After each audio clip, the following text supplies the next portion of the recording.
Olá, amigos, graça e paz. Mais uma vez nos encontramos para tratar de assuntos pertinentes à nossa caminhada cristã.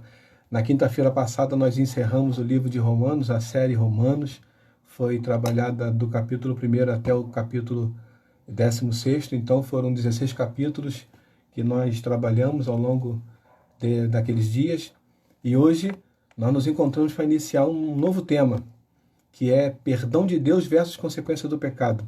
Note que a gente não está tratando de perdão de uma pessoa para com a outra, devido a situações que as pessoas podem viver, mas nós vamos tratar especificamente do perdão que vem de Deus para o ser humano, para mim e para você. Amém? Então, nesse tema, nós vamos abordar 8 assuntos. São eles: a definição de pecado. A gente vai estabelecer aqui o que é pecado, vai trazer algumas definições. O primeiro, pecado cometido. O terceiro tópico é exemplos de pecados cometidos na Bíblia. Nós vamos trazer pessoas que cometeram pecados na Bíblia. O quarto tópico é a posição de Deus em relação ao pecado. A gente vai saber a gente vai ver o que Deus pensa, ou como Deus vê o pecado. O outro tópico é a posição de Deus agora em relação ao pecador. Existem várias vertentes aí que dizem o que Deus pensa de uma pessoa pecadora, e a gente vai tratar disso aqui hoje. O sexto tópico é o plano de Deus para o perdão dos pecados. Deus estabeleceu um plano para a redenção do pecado do homem. Desde o início, ele estabeleceu algo que fosse um remédio para curar definitivamente essa questão. O sétimo tópico é a ordem de Deus e a atuação de Jesus. Isso aqui assim, é extremamente importante para a minha vida e para a sua vida. Porque nós vamos ver aqui qual é a ordem de Deus em relação ao pecado e qual é a atuação de Jesus em relação ao pecado. E, por fim, o perdão de Deus. Amém? Eu quero começar. A gente tinha o hábito de começar lendo o capítulo do livro que a gente ia ler. Então, eu quero ler um versículo só, que eu acredito que define toda a questão do perdão de Deus que vem através do amor que ele expressou. Está no livro de João, capítulo 3, versículo 16, que diz assim: porque Deus amou o mundo de tal maneira que deu seu Filho unigênito para que todo aquele que nele crê não pereça mais, but tenha a vida eterna. Ou seja, essa aqui é a maior prova de amor que um ser humano poderia ter. Amém? É a prova de que Deus ama demais o ser humano. E por isso ele envia Jesus para morrer na cruz do Calvário. O primeiro tópico que a gente vai abordar é a definição de pecado. Então, essa definição de pecado, eu utilizei aqui, antes da gente iniciar, eu utilizei esse livro aqui, ó, Introdução à Teologia Cristã, que é um livro utilizado no Seminário Teológico Nazareno. E como eu sou da Igreja do Nazareno, a gente vai ficar com essa definição como sendo a nossa base. Então, esse livro aqui foi utilizado para estabelecer aqui conceitos sobre essa questão. Também utilizei esse livro aqui, ó, Soberania Divina e Responsabilidade Humana, que o autor Vinícius Couto organizou, e a gente até tem um artigo aqui escrito, né? A gente já falou sobre isso. Eu utilizei também esse livro como base. Utilizamos também o Manual da Igreja do Nazareno para trazer algumas definições, alguns conceitos. E esse livro aqui eu não utilizei, mas eu te aconselho, ó, em favor do arminianismo wesleyano. Um livro de Vinícius Couto que trata de tantos assuntos, inclusive da perda da imagem de Deus no ato em que o homem comete o primeiro pecado, né, aqui na Terra. Então, esse estudo aqui é um estudo muito bacana. Se você quiser se aprofundar, adquira esse livro, que é muito bacana. Amém? Então, feito essas considerações, a gente vai para o primeiro tópico, que é a definição de pecado. No manual da nossa igreja, ele divide o pecado em dois momentos, né? Eles se subdividem. O primeiro é o pecado original e o segundo é o pecado atual ou pessoal. O pecado original, você sabe, é aquele pecado que foi cometido lá no Jardim do Éden por Adão e Eva. Esse pecado trouxe para nós uma herança que nós chamamos de herança pecaminosa e estado de depravação total do ser humano em função da perda da identidade de Deus, né? Então, esse pecado original é elencado aqui no manual como sendo um dos primeiros, dos tópicos, né? Um dos subdesenvolvimentos da definição de pecado. O segundo seria o pecado atual ou pessoal.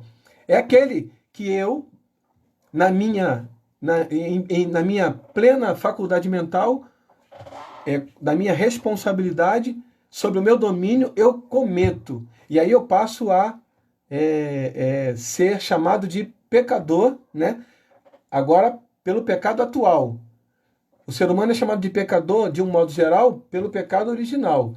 Mas aí, a partir do momento em que eu começo a cometer atos que vão de encontro aos preceitos de Deus, eu começo a ser considerado pecador, mas agora de atitudes pessoais. É aquele pecado que eu exerço de acordo com a minha vontade. Eu tenho domínio, eu posso escolher fazer ou não fazer, e nesse momento, fazendo, eu estou cometendo esse pecado que é o atual. E a gente separou duas definições de pecado, uma segundo John Wesley e a outra segundo o Strong, que é Augustus Hopkins Strong. Essas duas definições estão também naquele livro de introdução. Nós vamos ficar, eu prefiro a definição de Strong. E eu vou dizer para você porquê, e a gente vai ler e você vai entender. A definição de John Wesley é assim: o pecado é a transgressão voluntária de uma lei conhecida. Bacana, tá certíssimo. Agora, olha do Strong. O pecado é a falta de conformidade com a lei moral de Deus, quer seja em ato, em caráter ou estado. Ele abrange tudo e ele lança essa transgressão diretamente na lei moral de Deus. Então, eu acredito que essa definição, para mim, ela é uma definição completa e mais objetiva. Então, quando eu tenho que definir alguma coisa, porque pecado, você pode ter a sua definição de pecado, você vai dizer para mim assim: pecado é errar o alvo, pecado. Pecado é deixar de fazer aquilo que Deus colocou na nossa mão para fazer, pecado. Pecado é fazer aquilo que desagrada a Deus, pecado. Mas na teologia a gente precisa de uma definição, né? Então, a definição, para mim, é a transgressão da lei moral de Deus, quer seja em ato, caráter ou estado. Então, essa de Strong define perfeitamente o que é pecado. As três grandes verdades centrais da Bíblia são Deus, pecado e redenção. Por quê? Porque Deus criou o homem com uma finalidade, o pecado tirou esse homem da rota, do objetivo, daquilo que Deus tinha criado ele, e agora Deus precisa trazer um plano de redenção para poder trazê-lo de volta ao caminho. Então, a Bíblia, os temas centrais, aquilo que vai nortear tudo, as verdades centrais, se giram em torno de pecado e redenção. Mas sempre surge aquela pergunta, né? Se Deus sabia que o homem ia pecar por ser onisciente, lá no Jardim do Éden, por que Deus permitiu? A gente falou sobre isso no estudo sobre Romanos, e a gente abordou exatamente essa questão. Quando tratava da universalidade do pecado, nós colocamos que o relacionamento estabelecido por Deus a partir do Éden não foi um relacionamento de proibições ou imposições, né? Foi um relacionamento baseado em obediência. E obediência, eu não sei se você lembra, eu dei até um exemplo bacana, é fácil da gente entender, que dizia assim: obediência é quando eu digo para você assim, não entra na minha casa, a porta está aberta, e eu digo para você, eu não quero que você entre na minha casa. Aí você vai obedecer ou não essa ordem. Eu dei uma ordem, mas ela não te impede em nenhum momento de exercer a sua vontade, de contrariar a minha ordem e de infringir essa ordem e entrar na minha casa, porque a porta está aberta. Agora, quando eu digo assim, eu não quero que você entre na minha casa, e eu coloco lá uma porta de aço de 30 centímetros, eu vou colocar todas as dificuldades aqui para você não dizer assim, mas dá para abrir, se colocar uma bomba, um maçarico e tal, enfim. Imagina algo que intransponível, algo que você não consegue passar. E eu digo para você, eu não quero que você entre na minha casa. Você está proibido. Essa proibição, essa ordem, não é baseada na obediência, é baseada no impedimento. Eu disse para você que não quero que você entre e eu bloqueei a entrada.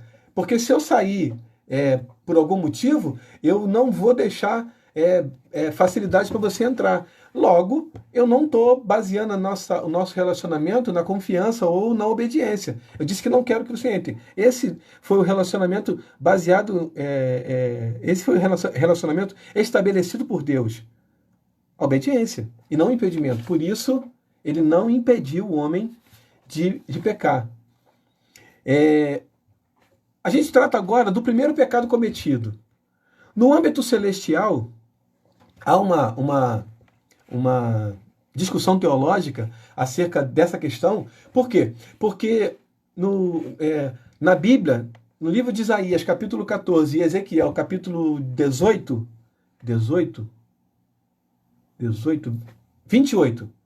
capítulo 28, está dizendo que vai contar a história no livro de Ezequiel do rei Ciro.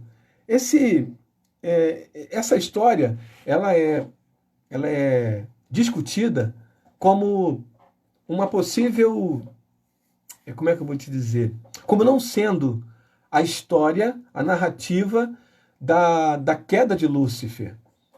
Mas a maioria dos teólogos, né, grande parte dos teólogos, considera ser de Lúcifer, porque o texto jamais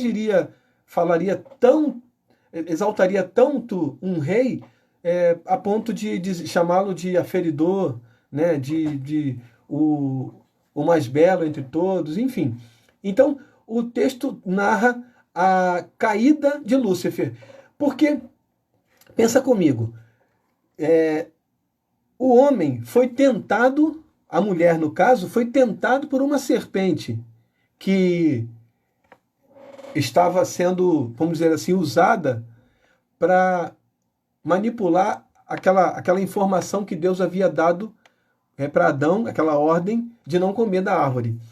Então, essa serpente, que é denominada o diabo, né, que é tida como, pela maioria dos teólogos, como sendo a manifestação do diabo, ela não poderia estar ali se essa rebelião não tivesse acontecido no céu.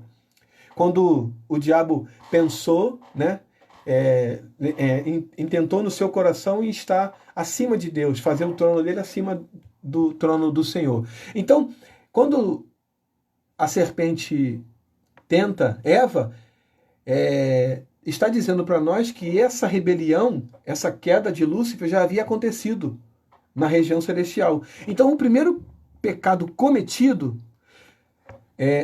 foi o de Adão e Eva, se considerarmos o âmbito terrestre.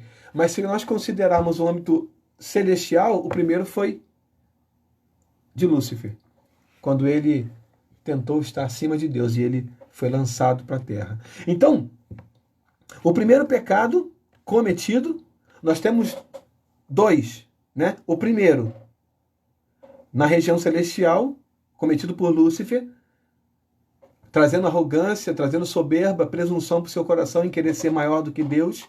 E o segundo, que também está considerado o primeiro, mas agora no âmbito terrestre, que é o de Adão e Eva, que trouxe para nós essa semente pecaminosa. Então, quando a gente fala do primeiro pecado, a gente tem que pensar da onde a gente está querendo falar. Se a gente quiser falar da região celestial, foi Lúcifer. Se a gente quiser falar da região terrestre, aqui na Terra, foi Adão e Eva. Amém? A gente agora vai tratar de exemplos de pecados cometidos na Bíblia. Agora, eu queria que você registrasse na sua cabeça 3 coisas. A primeira, os exemplos que a gente vai demonstrar aqui são exemplos que estão na Bíblia, né? Então, a primeira coisa, nós não podemos considerar que uma pessoa é perfeita a ponto de não errar. Então, todos os exemplos bíblicos de homens e mulheres, todos eles trazem falhas de conduta, de caráter, de atitude, de tudo. Por quê? Porque Deus está querendo mostrar que o homem não é perfeito. Deus está querendo mostrar que o homem, ele continua tendo falhas, ele continua tendo situações em que ele vai escolher não fazer ou fazer alguma coisa que não agrada a Deus. Então, a primeira coisa é eu entender que eu estou lidando com pessoas que em algum momento elas podem falhar. Pastor Cláudio Duarte pregando, ele diz assim: você quer viver uma vida feliz e sem decepção? Não espere nada das pessoas, espere alguma coisa de você e espere tudo de Deus.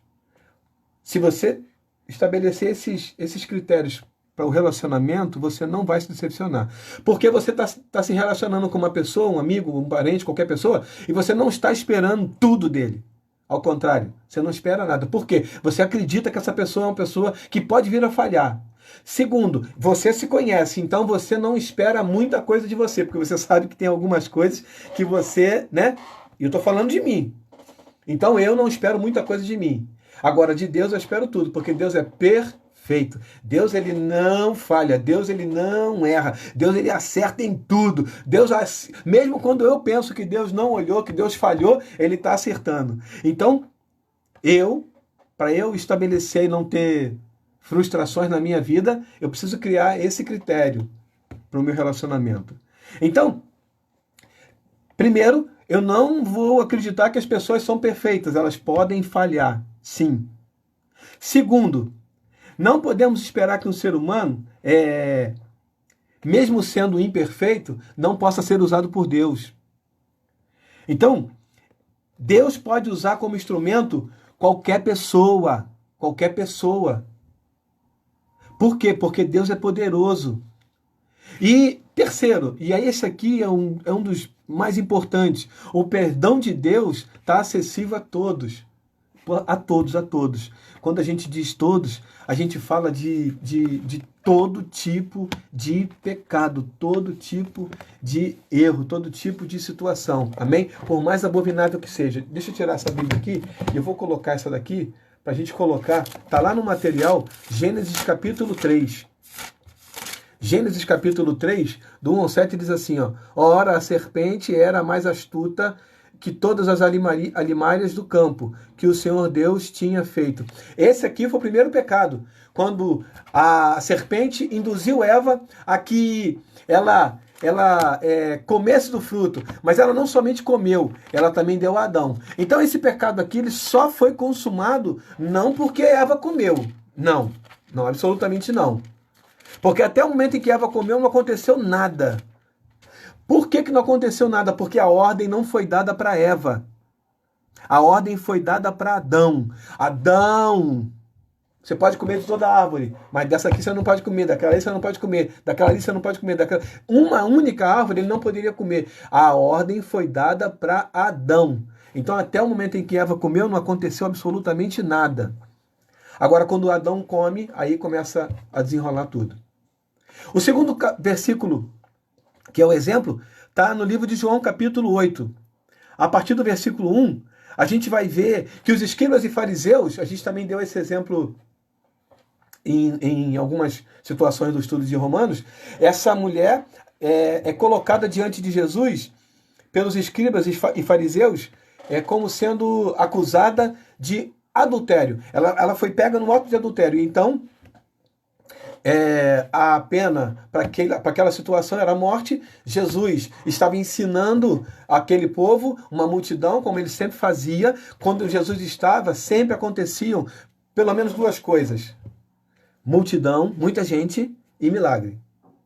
Então, Jesus estava ensinando para uma multidão milagre acerca dos ensinamentos da Bíblia, e ele questionado acerca dessa mulher, porque eles não querem uma solução, eles não querem uma informação, eles querem apenas pegar Jesus em alguma falha. E aí ele pergunta assim, Jesus, essa mulher foi pega no ato de adultério.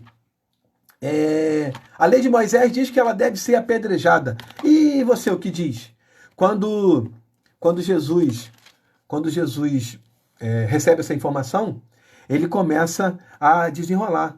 Ele começa a mostrar para aquele povo que, apesar daquela mulher ter errado, eu acho que eles precisavam refletir acerca das suas atitudes também, porque eles também tinham erros. E aí Jesus começa a mostrar e aquela mulher recebe o perdão de Deus. Ele diz, vai e não peques mais. O terceiro e último exemplo de pecado cometido na Bíblia é Pedro, quando nega Jesus. Pedro, quando nega Jesus, ele nega o que o que tem de mais precioso, que é você dizer para uma pessoa que você não conhece a outra. Você não está demonstrando amizade, não está demonstrando respeito, não está demonstrando temor, não está demonstrando absolutamente nada. Pelo contrário, você está dizendo assim, aquela pessoa não presta para nada para mim, não serve para nada. Então, Pedro, ele nega Jesus por 3 vezes. Jesus ele tinha estabelecido que Pedro iria fazer isso. Mas Pedro simplesmente nega Jesus por 3 vezes. E mais à frente Jesus perdoa ele e manda chamá-lo. Agora, a posição de Deus em relação ao pecado. Aqui eu queria que você prestasse muita atenção. Deus não tem prazer no pecado. O Salmo 5, versículo 4 diz isso. Diz assim, porque tu não és um Deus que tenha prazer na iniquidade, nem contigo habitará o mal. Deus, ele não tem prazer no pecado. Né? Então o pecado é abominável. O pecado não é algo que Deus olhe com bons olhos. Então, existe agora a posição de Deus em relação ao pecador. E aqui a gente subdividiu esse pecador em dois grupos. O grupo daqueles que não se arrependem e o grupo daqueles que se arrependem. No grupo daqueles que se arrependem, a gente vai demonstrar como que Deus vê essa pessoa. A posição de Deus em relação ao pecador, que não se arrepende. Porque a gente ouve aquela expressão assim, Deus abomina o pecado. Só um minutinho, por favor.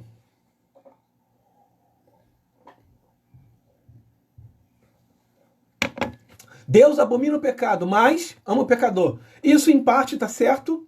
E eu falei em parte, né? Parece que a gente agora está dizendo que Deus não ama o pecador. Não é isso. Mas pensa comigo. Deus abomina o pecado, mas ama o pecador.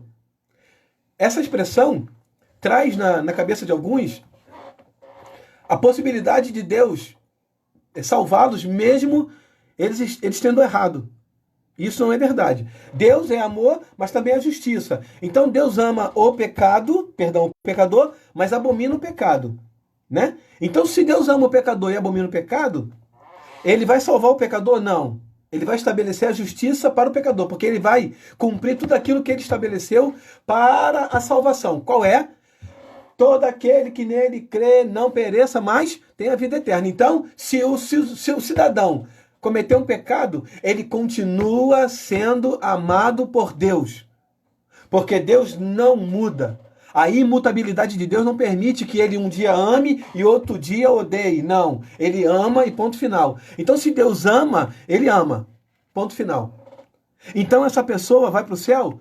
É outra situação. É outra situação. O amor de Deus não vai mudar em função da nossa atitude. Pensa em algo muito ruim que você possa fazer diante de Deus. Ou cometer contra Deus. Deus não vai mudar o amor dele por você. Pense em alguma coisa muito boa que você possa fazer para Deus. Deus não vai aumentar o amor dele por você. Então, essa situação precisa estar clara no meu coração. O amor de Deus não muda, ponto. Eu posso fazer a coisa mais bonita que for, o amor dele não aumenta. Eu posso fazer a coisa mais feia que for, o amor dele não diminui, porque Deus me ama. Mas isso não impede dele estabelecer a justiça. Não impede dele estabelecer aquilo que ele criou para mim e para você em relação à salvação. Eu preciso de Jesus para ser salvo. Aí, a gente está dizendo assim, no no versículo João 3,18. Quem crê nele não é condenado, mas quem não crê já está condenado. Ou seja, se o cidadão crê em Jesus, ele vai ser salvo. Se o cidadão não crê em Jesus, ele já está condenado. Então, não é uma questão de Deus amar ou não amar o pecador. Note, preste atenção. É uma questão de justiça diante daquilo que ele estabeleceu. Deus não muda o amor dele, mas também não muda a sua justiça. Então, Deus ama o pecador, sim, em qualquer aspecto. Está registrado no livro de Efésios, capítulo, acho que 2. Mesmo antes, pecando, errando, Deus nos amou. Então, Deus nos amou mesmo nós estando mortos em pecados e delitos. Isso aí é extremamente importante que eu saiba. Traz paz no meu coração. Isso me tranquiliza, isso me motiva a continuar a caminhada, porque eu sei que o amor de Deus não muda. Mas traz também uma responsabilidade, porque eu sei que Deus estabelece a sua justiça. Entendeu? Então, para aqueles que não se arrependem, o amor de Deus não muda, mas ele estabelece justiça. Ele estabelece aquilo que ele criou em relação à salvação. Para aqueles que se arrependem, o amor dele também não muda, mas ele estabelece a justiça, trazendo salvação para essa pessoa. Então, para a pessoa que não se arrepende, o amor de Deus não muda, mas também não impede que ela seja condenada eternamente. Até o momento do arrependimento, ainda dá tempo. Amém? Então, no versículo de 1 João, capítulo 19, nesse livro, está assim, ó: se confessarmos os nossos pecados, ele é fiel e justo para nos perdoar os pecados e nos purificar de toda injustiça. Logo, se uma pessoa comete o pecado, mas se arrepende, ela alcança esse perdão de Deus, ela alcança essa justificação. Se essa pessoa se arrepende, ela alcança essa justificação. Se essa pessoa não se arrepende, o amor de Deus em relação a ela não muda, mas ela não alcança essa justificação. Ela não alcança esse perdão de Deus que está disponível a todos. Você consegue entender? Agora, o plano de Deus para o perdão dos pecados. Aqui, a gente vai voltar no livro de João, capítulo 3, versículo 16, que a gente leu agora, que trata da maior prova de amor que alguém poderia receber na sua vida, que é o amor de Deus através de Jesus. Porque Deus amou o mundo de tal maneira. O escritor do livro de João, ele não consegue definir o tamanho, a intensidade, a dimensão desse amor. E ele coloca assim, ó: porque Deus amou o mundo de tal maneira. Essa tal maneira é porque ele não encontrou uma palavra que definisse o tamanho, a dimensão e a intensidade desse amor. Então ele colocou de tal maneira. Ele colocou de uma maneira que você falasse assim: rapaz, nem o amor de uma mãe para com seu filho, que é muito grande, não consegue atingir a dimensão, a intensidade desse amor dispensado por Deus através de Jesus. Logo, o perdão de Deus está acessível a todos. O plano de Deus com relação ao pecador era que ele viesse ao arrependimento através de Jesus. O plano de Deus era que o homem encontrasse salvação através de Jesus. A ordem de Deus agora, 1 João, o livro de 1 João, ele vai tratar de um assunto que é extremamente importante para mim e para você.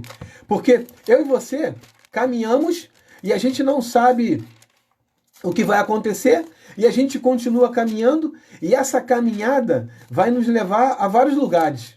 E em alguns momentos a gente vai passar por situações que a gente não queria passar.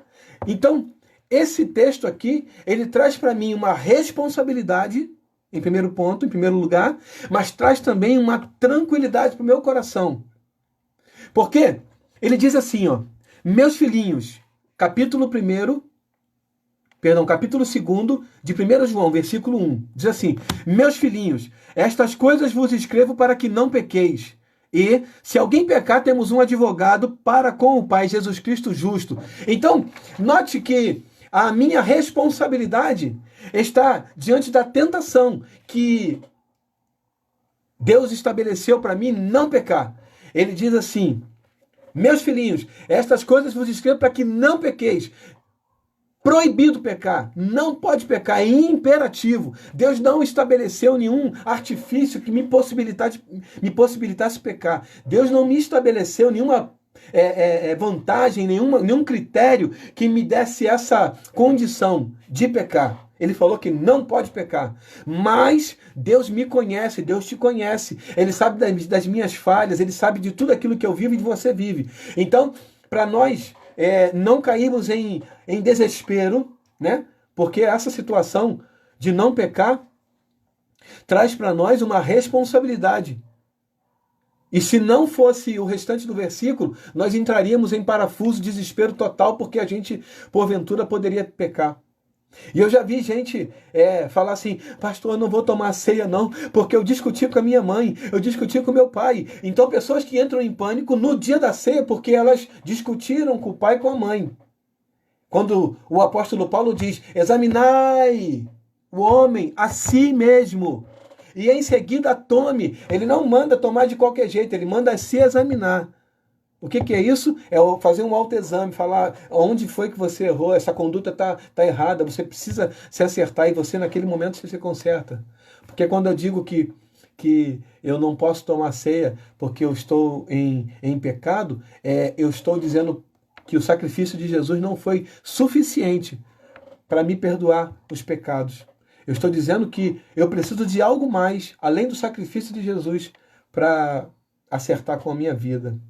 Amém? Eu não estou dizendo que você tem que viver de qualquer jeito, tomar ceia de qualquer jeito, não. Mas estou dizendo que o apóstolo Paulo manda se examinar e manda tomar.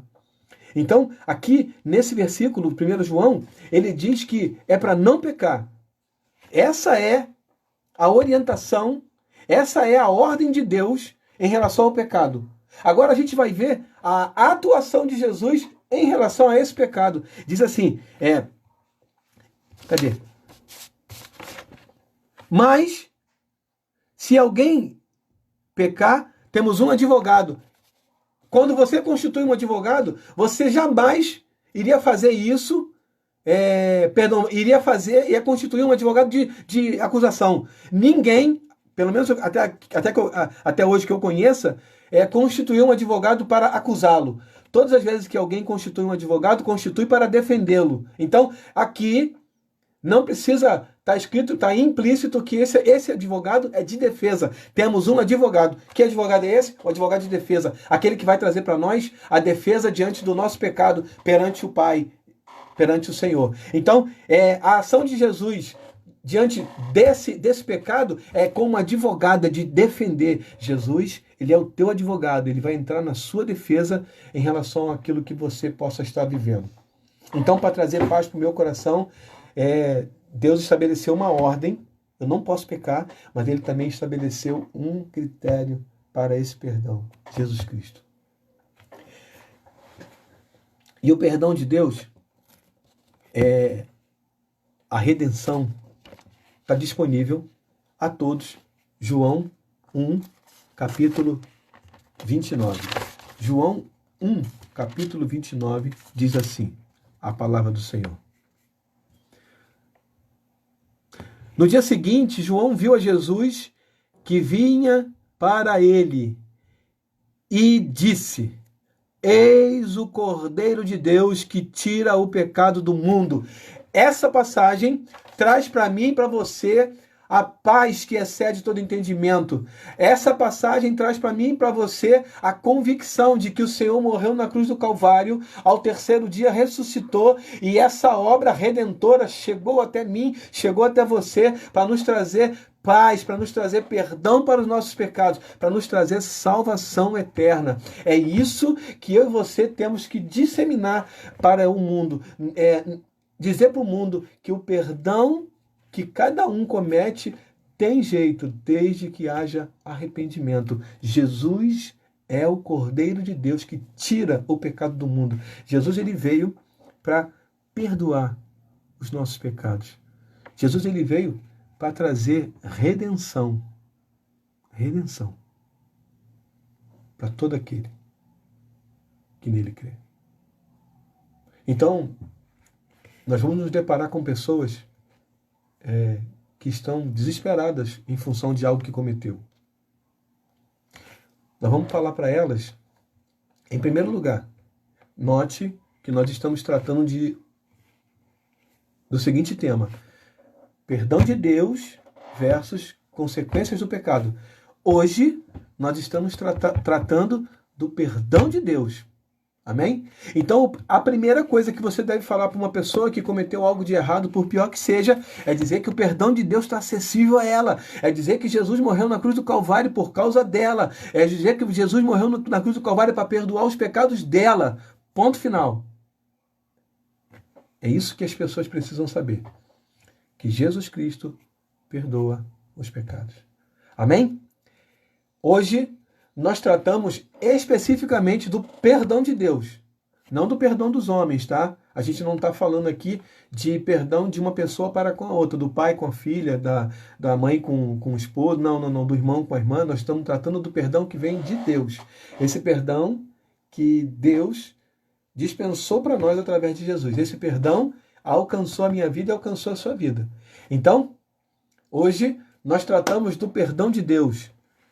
A primeira parte da minissérie Perdão de Deus versus Consequências do Pecado. E amanhã, às 11 horas, nós nos encontramos mais uma vez para tratar da segunda parte, que vai tratar especificamente das consequências do pecado. Eu te encorajo a não perder a aula de amanhã, que vai falar exatamente daquilo que nós precisamos para a nossa caminhada. Amém? Deus abençoe a tua vida. Lembrando a todos que o link que contém esse material de estudo de hoje, que está muito bacana, está disponibilizado no Facebook e está na bio do Instagram também. Se você, por um acaso, não conseguir assistir o vídeo, você pode ir direto no YouTube e vai lá, clica na playlist e escolhe o vídeo que você não assistiu. Amém? Eu te agradeço pela companhia, eu te agradeço pela sua paciência e te encorajo amanhã, às 11 horas, estar conosco mais uma vez para terminar esse estudo com chave de ouro, em nome de Jesus. Amém? Deus abençoe a todos, tenham todos uma ótima semana